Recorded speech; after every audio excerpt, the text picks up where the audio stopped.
시간에 우리 이렇게 한번 인사할까요? 하나님이 참 날 사랑하시네요. 하나님이 참 날 사랑하시네요. 그럼 옆에 분들에게도 축복할까요? 하나님이 참 당신을 사랑하시네요. 하나님이 참 당신을 사랑하시네요. 네, 오랜만이에요. 잘 지내고 계시죠? 네, 다혜 목사님이 귀한 사역을 하시러 잠깐 자리를 비우셨지만 제가 비록 출산 휴가 중이었지만 목사님이 저를 약하게 보시지 않고 주일 말씀까지 이렇게 미국 맡겨주셔서 저도 너무 감사합니다. 하나님의 일을 할 수 있다는 게 늘 감사하다고 생각하고 있습니다. 네, 말씀을 준비를 하면서 제가 이든이 재울 때 하나님께 이렇게 기도를 드렸어요. 누구보다 제 형편을 아시는 주님, 저를 도와주시옵소서. 말씀을 가르쳐 주시옵소서. 지금 제가 아이를 돌보면서 정해지는 시간에 말씀 읽고 기도하지도 못하지만 주님이 은혜가 없으면 이 사역을 어떻게 담당을 해야 할지 모르겠습니다. 이렇게 하나님께 기도를 했어요. 기도를 하고 나서 이 최근에 제 삶을 방관자처럼 보이게 되는 거예요. 이래를 낳고 나서 집에 있는 그 동안에 특히 5월 달에 저희 집에 4사람이 다 아팠어요. 이든이 매주에 교회에 왔을 때 아시는 것처럼 계속 기침하고 컵을 줄줄 흘리고 그랬는데 감기가 나아지면 또 걸리고 그래요. 이든이 감기 걸리니까 이래도 한 달 안 됐을 때 감기를 걸렸어요. 밤에 어른처럼 기침해요. 제 옆에서 자 있는데 마음이 너무 아픈 거예요. 소아과를 가는데 어쩔 수 없이 약도 받고 항생제도 들어가는 약을 받았는데 제가 너무 어려가지고 애가 너무 어려서 항생제를 안 주고 기침약, 선물약만 주었거든요. 기도를 하면서 며칠 뒤에 좋아졌어요. 좋아지는데 또 아픈 거예요. 이런 상황에서 저도 몸조리를 해야 되고 이런 상황에서 제가 누구를 의지해야 할까요? 남편이요? 남편도 아파요. 남편이도 옆에서 힘들다고 그러고 있는 상황이었어요. 네, 이런 상황에서 기도하는 가운데 정말로 제 삶에 예수님밖에 없는 거구나. 누구도 저의 의지를 될 수 없는 거구나. 하나님밖에 없는 거구나. 이 마음을 들면서 여러분들에게도 전하고 싶은 말씀은 예수님을 붙잡아 주세요. 예수님을 의지를 하세요. 예수님만 우리의 의지할 수 있는 분이에요. 여러분은 이 삶 현장에서 어떤 문제를 대면을 했을 때 누구를 의지를 할까요? 또 의지할 만한 거 있어요? 우리의 삶이 점점 더 편해지고 좋아져요. 얼마 전에 챗GPT 4.0 나왔어요. 옛날에 목사님이 설교 말씀 중에 이 우리 교회 주제로 챗GPT로 찬양도 만들어주고 그림도 그려주고 그러잖아요. 이제 기능이 더 업데이트해서 더 좋아지는 거예요. 이제 그 4는 어미의 그 야자로 모든 전체라는 뜻이에요. 그럼 이제 텍스트, 이미지, 음성, 영상 모든 형태로 입력해도 이해하고 소리를 들 수 있다는 거예요. 목사님이 나중에 장모님이 또 한국에 오실 때 이거로 대화를 하면 되게 좋을 것 같다고 이렇게 하는 거예요. 그럼 돈이 우리의 의지가 될 수 있을까요? 정부 지원금으로 상호 도우미를 신청을 했는데 우리 집에 오는 상호 도우미가 옛날에 강남 재벌지에서 입주 육아 도우미로 일을 했어요. 이 도우미가 하는 말이 돈이 많은 사람들이 그 교육가 어릴 때부터 그 마인드가 달라다고. 애 어릴 때 몇 년 동안 같이 보니까 이 애도 우리라는 개념이 별로 없어요. 그 집에 아빠의 차, 엄마의 차, 할머니 거, 할아버지 거 모든 것을 집이나 모든 것을 다 이렇게 누구 거를 소유가 누가 있는 걸 정확하게 구별돼 있어요. 애도 그거를 알아요. 그럼 누가 자기한테 잘해주고 누가 나한테 자기한테 말 많이 주는 거를 따라서 자기가 누구와 관계가 더 친해지고 누가 더 자기를 사랑한다는 거를 애한테도 어릴 때부터 그렇게 교육이 돼 있는 거예요. 돈이 필요하는 이상 많이 가지고 있을 때 우리가 어떻게 되는지 몰라요. 이 문제를 해결할 수 있는 방법과 수단이 더 많아지고 더 변해지는 이 시대에 우리의 신앙생활을 어떻게 지키고 살아야 되는지 항상 생각할 필요가 있어요. 시편 115편 9절 말씀에서 이스라엘아 여호와를 의지하라. 그는 너희의 도움이시니 너희의 방패시로다. 잠언 3장 5절 6절 말씀에서 너는 마음을 다하여 여호와를 신뢰하고 내 명철을 의지하지 말라.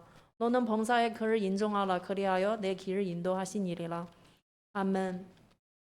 하나님의 마음은 모든 일에서 그를 의지하는 것을 원합니다. 근데 정말로 하나님을 나의 도움자, 나의 방패로 삼고 모든 것을 기도로 하나님께 맡기고 있어요. 만약에 우리에게 생기는 문제, 하나님을 의지하는 것보다 먼저 나의 생각, 나의 능력, 나의 경험, 나의 지식으로 문제를 해결을 하고 있으면 그럼 우리가 스스로 자신에게 물어봐야 돼요. 예수님을 내 생명이 어느 위치에 두고 있을까요? 예수님이 우리 생명의 주인이십니다. 주인을 주인의 자리에 앉히게 못하면은 그럼 하나님이 우리 생명에게 하려고 하시는 일을 하지 못하게 하는 것이에요. 오늘 말씀에서 엘리야 17장 1절 말씀을 보면은 유다의 죄는 금강석 그 철필로 기록되되 그들의 마음판과 그들의 제단불에 새겨졌거늘. 금감석 철평의 특징은 엄청 딱딱하고 지울 수 없고 파괴하기가 어려운 것이에요. 어려운 거예요. 근데 유대인의 죄를 이렇게 묘사하는 이유가 그들의 죄가 금감석 철필처럼 딱딱하고 지울 수 없는 정도로 심각한 것이에요. 그들의 죄는 그들의 마음판과 제단의 불에만 새기는 것이 아니라 또 누가 보고 있는 거예요? 그들의 자녀를 보고 있어요. 그들이 하나님이 주시는 땅에서 산, 들, 그리고 산에서 제단을 쌓이고 우상을 숭배하는 모습을 그들의 자녀를 보고 있어요. 그거를 보고 있는 자녀들을 뭘 배울 수 있겠어요? 하나님을 경외하는 거예요? 아니에요. 똑같이 우상을 숭배하는 것이에요. 이스라엘 사람들의 제일 큰 죄는 바로 하나님을 멀리하고 다른 신을 섬기는 것이에요. 환난 속에 빠졌을 때 하나님께 들어오는 것이 아니라 애굽 같은 강대국에게 도움을 청하고 자기의 힘으로 어떻게 살아남으려고 애쓰는 것이에요.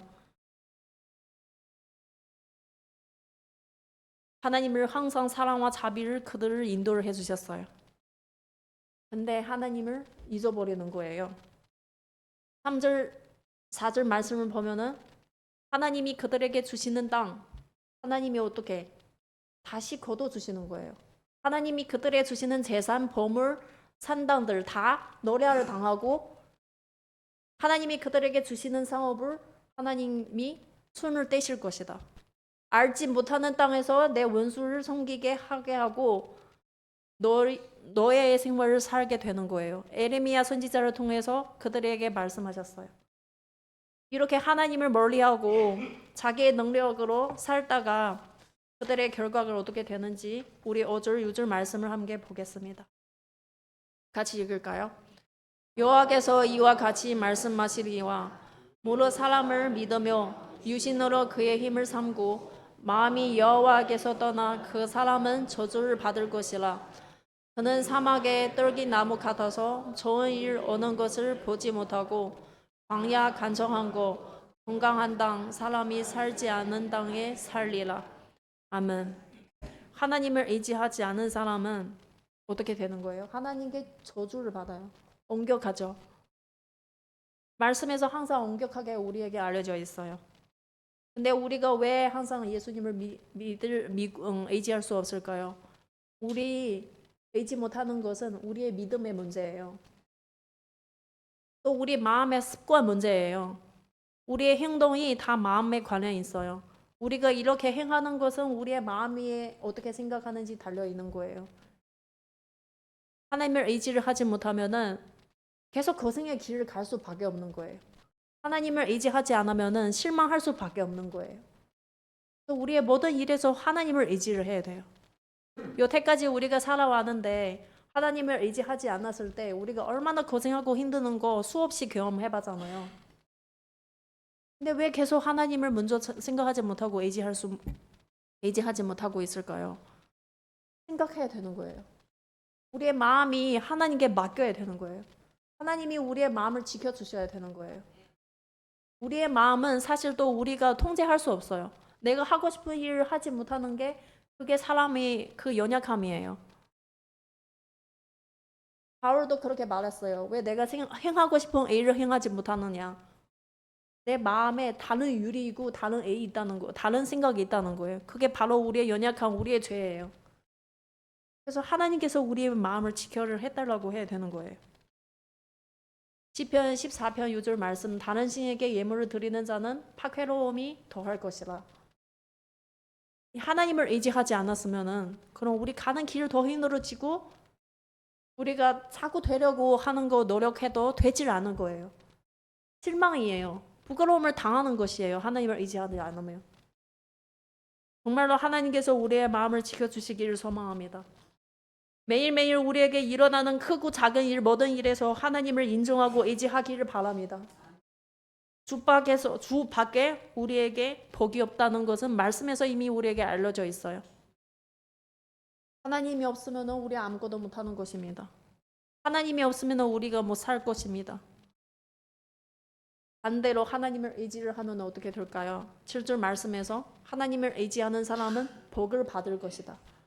그는 물가에 심어진 나무 그 뿌리를 강변에 뻗치고 더위가 올지라도 두려워할 것이 없고 그 나무 잎이 청청하며 가무는 해에도 거종이 없고 결실이 그치지 아니함을 같으니라.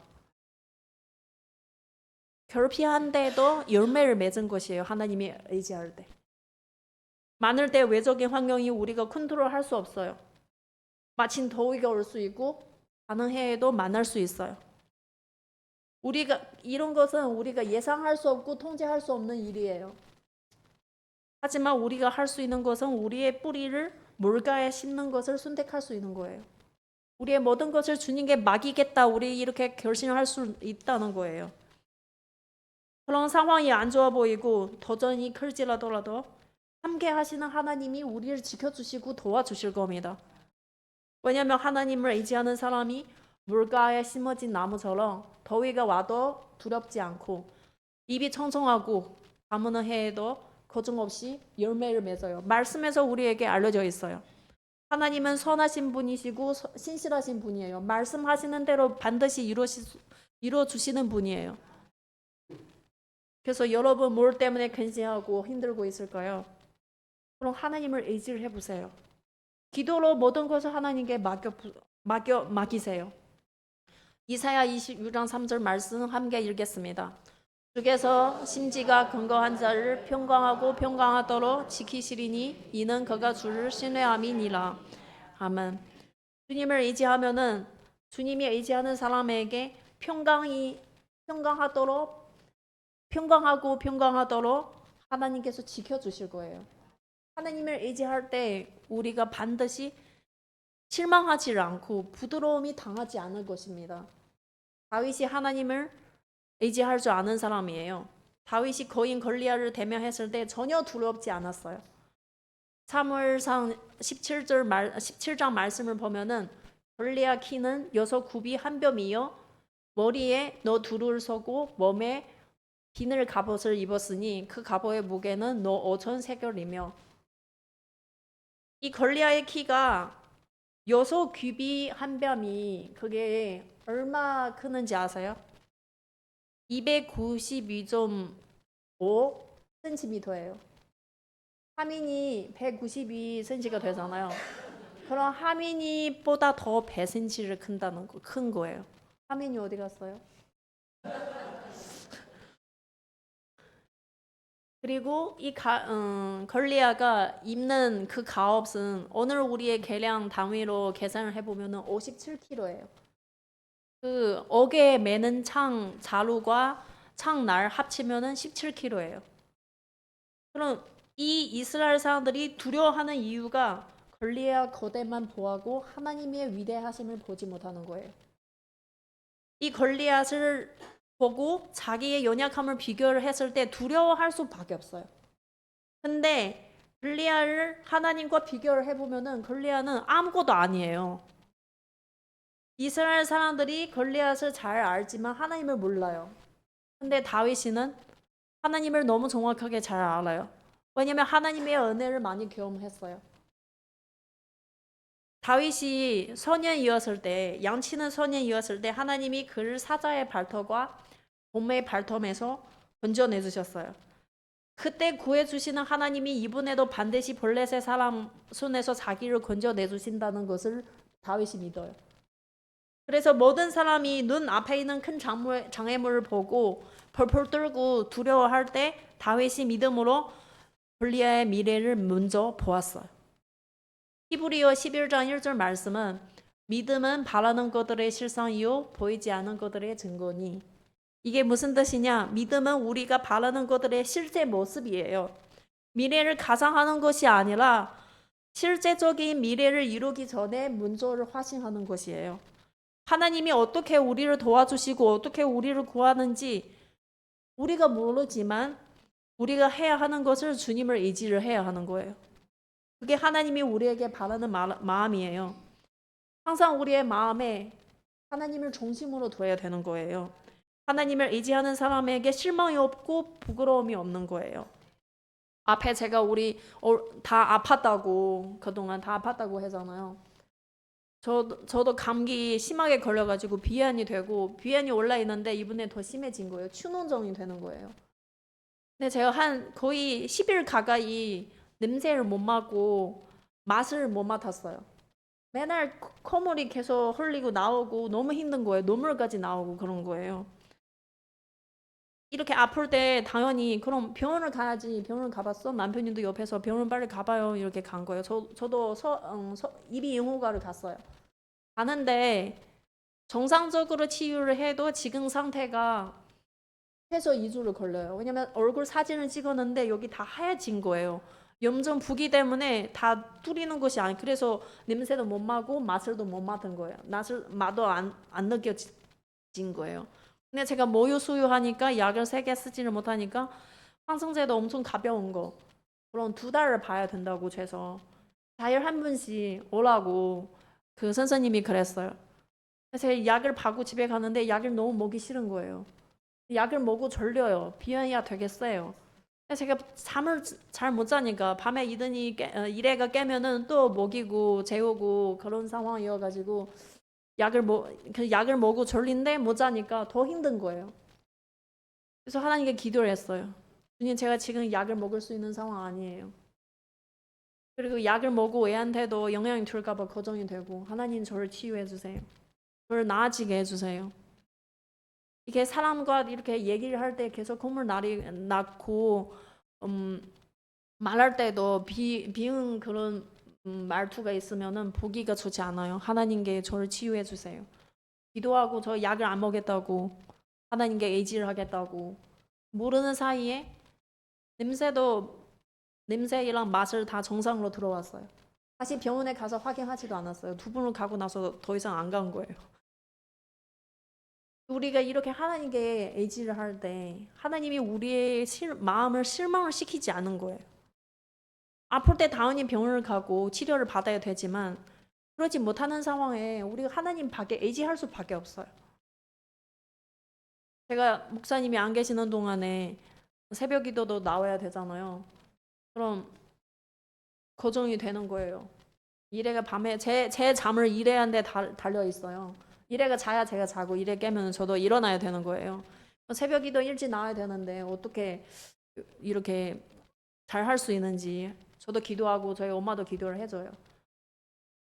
제가 화요일 갔다 와서 끝나고 말씀을 마치고 더 길게 기도를 못하고 빨리 집에 가는데 이래를 깨면 어떡하지? 그럼 이든이도 깨고 집사님이 엄청 난리 날 텐데 둘이 같이 울면은 합창이에요 진짜. 집에 가는데 문 열고 들어가는데 너무 조용한 거예요. 설마 그랬는데 문을 열고 세 사람이 너무 자유분방하게 살고 있어요. 마지막 이래를 먹이는 게 그 12시 반이었어요. 근데 제가 집에 갔을 때 거의 7시 가까이 돼요. 애를 키우고 있는 그 우리 석영쌤이 아실 거예요. 지금 일에는 2달밖에 안 돼가지고 이렇게 길게 못 자요. 하나님이 하신 일이에요. 하나님의 일 감당하기를 위해 애도 재울 수 있어요. 하나님께서. 그래서 우리 모든 것에서 하나님을 의지를 해야 되는 거예요. 제가 출산하는 동안에 엄마가 와서 저를 도와주려고 왔어요. 엄마는 제가 더 의지할 수 있을까요? 제 영적인 생활에서 항상 엄마한테 의지하고 엄마한테 기도를 해달라고 그러는데 근데 실제 제가 엄마랑 같이 사는 시간이 많이 없다 보니까 엄마가 요리 못하고 가사 못하는 거 제가 깜빡한 거예요. 엄마는 아침 해주고 딴 거를 뭘 제가 마음으로 바라고 있는데 얘기를 해요. 엄마가 해줘요. 엄마가 못하고 있는 거예요. 우리 집에 다 우리 아빠가 해요. 아빠가 많이 해요. 그래서 제가 쉬어야 되는데 쉬지를 못하고 진짜로 의지할 수 있는 사람이 없는 거예요. 하나님을 의지를 해야 되는 거예요. 제가 이번에 경험해보니까 더 우리의 도와주시는 분이 예수님밖에 없는 거구나. 진짜로 아무리 가까워 있는 사람도 부모님이든 배우자이든 누구도 나의 의지가 될 수 없어요. 오직 하나님이 나의 의지가 되는 것이에요. 시편 28편 7절 말씀 여호와는 나의 힘과 나의 방패이시니 내 마음이 그를 의지하여 도움을 얻을도다. 그러므로 내 마음이 크게 기뻐하며 내 노래를 그를 찬송하리로다. 아멘. 오늘 설사 우리가 골리앗과 같은 큰 장애물을 만나더라도 그 장애물을 바라보는 것이 아니라 하나님을 바라보고 모든 것을 능하시는 하나님을 바라보고 그를 의지할 때 우리가 하나님께 도움을 받을 수 있고 우리의 마음은 하나님께 축복을 받을 수 있는 그릇이에요. 그래서 우리 마음부터 하나님을 의지할 수 있는 그런 습관을 키워야 되는 거예요. 말씀을 우리에게 알려지는 것처럼 하나님이 의지할 때 우리가 마치 물가에 심어진 나무처럼 두려워하지 않고 더위를 와도 두려워하지 않고 가무는 해에 와도 걱정 없이 열매를 맺을 수 있어요. 사랑하는 성도 여러분들 정말로 하나님을 의지를 해보세요. 하나님을 의지를 해봐요. 말씀을 우리에게 이미 많이 알려져 있어요. 말씀대로 내가 하나님을 의지를 하면 그렇게 되는지 마음을 먹고 한번 해보세요. 하나님은 분명히 우리의 믿음을 실망시키지 않은 분이시고 말씀대로 이뤄주시는 신실하신 하나님이에요.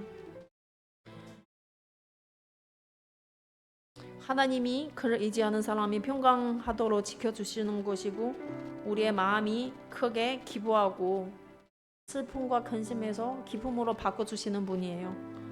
여러분의 삶에 하나님을 의지함으로 기쁨과 평안을 가득하기를 축복합니다. 이 시간에 우리 함께 찬양하겠습니다.